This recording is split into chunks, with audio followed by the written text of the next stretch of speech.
मुशायरे में सिर्फ शायर ही अपनी तीरों से ऑडियंस को जख्मी नहीं करता, बल्कि सामीन की तरफ से भी कभी-कभी बड़े सख्त वार हो जाते हैं जिनकी ताब लाना मुश्किल हो जाता है और शायर की जान पे बनाती है।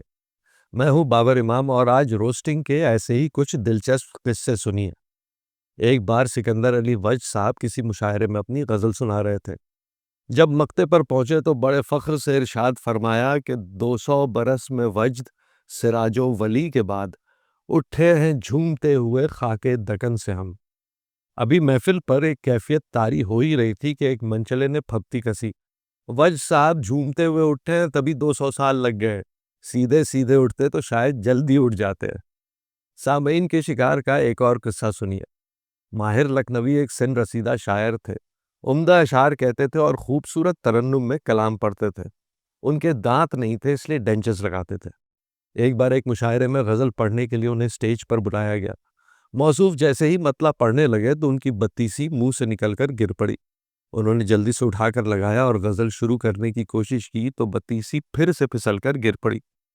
दूसरी बार उठा के लगाया और गज़ल पढ़नी शुरू की तो जैसे कमबख्त बत्तीसी को करार ही नहीं था।